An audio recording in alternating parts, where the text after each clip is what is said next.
એ પૂરી થઈ ગઈ, પેન્શન આવે છે, 9 વર્ષ થયા. ત્યારે તો નાના હતા, 50 વર્ષથી લાભ લે છે. એકદમ સરળ, સંપૂર્ણ ભગવાનના માણસ.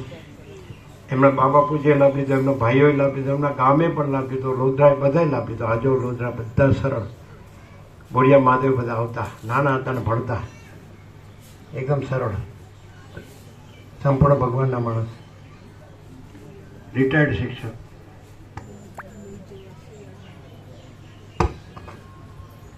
સ્વામીજીને કોટી કોટી પ્રણામ.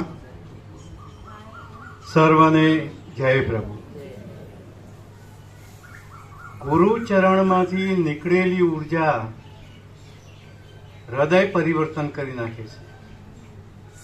ભલે આજે પહેલી જ વખત આવ્યા હોય, પણ છતાંય તમને આ ઉર્જા કાયમ માટે એ આત્મજ્ઞાન તરફ દોરી જશે.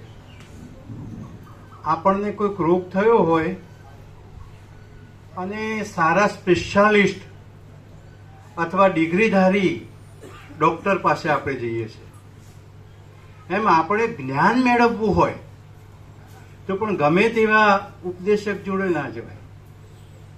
આપણને એ પોતે આચરણ કરતા હોય અને પછી જ કહી શકતા હોય એવા ઉપદેશક જોડે આપણે જવું જોઈએ.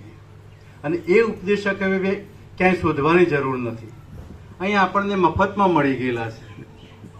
તો એનો લાભ બને ત્યાં સુધી લઈએ. 50 વર્ષ, આ ઓક્ટોબરની અંદર 50 વર્ષ થઈ જશે. 50 વર્ષથી એ જ સિદ્ધાંતો, એ જ વિચારો, એ જ અનુશાસન, એ જ વિચારસરણી, એ જ વિવેક, કોઈ બદલાવ નહીં. પદ પ્રતિષ્ઠા પૈસા માટે કોઈ દોડ નહીં.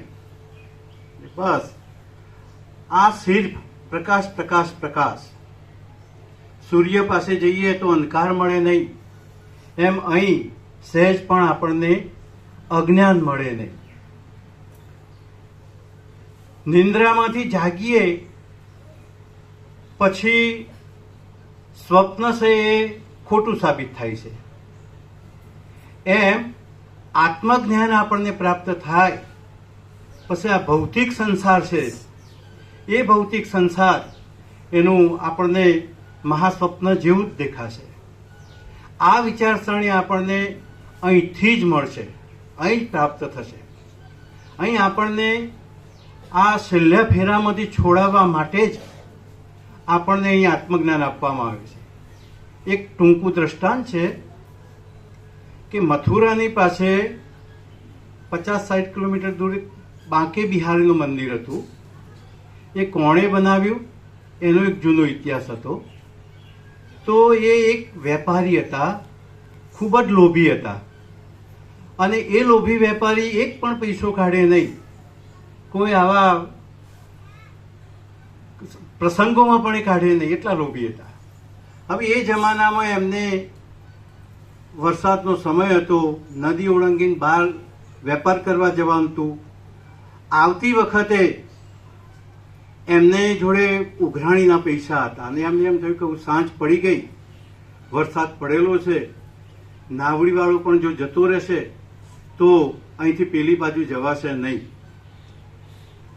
તો ખૂબ જ ઉતાવળથી એ દોડતા દોડતા આવતા હતા.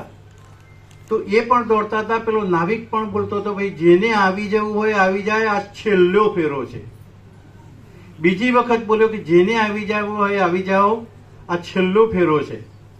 જ્યારે ત્રીજી વખત બોલ્યો ત્યારે પેલાને સીધું આત્મજ્ઞાન થયું કે આ જન્મનો પણ આપણો છેલ્લો ફેરો છે. એમ આપણના છેલ્લા ફેરામાંથી બહાર કાઢવા વાળા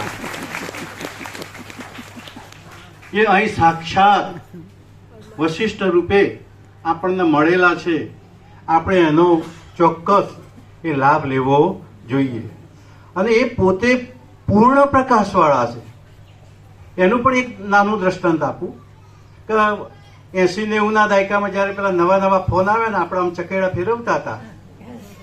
હવે એક ઓફિસમાં મોટા ઉદ્યોગપતિ જેવા બેઠા હતા અને 2 માણસ આવ્યા. એમને આવકાર તો ના આપ્યો, પણ બોલ્યા વગર પેલા ઉભા રહ્યા એટલે પેલા ખોટો ચકેડા ફેરવ્યા કરે. અને બોલો આમ છે ને તેમ છે ને બીજું પાછું ફોન કર્યા કરે, ત્રીજું ચોથું.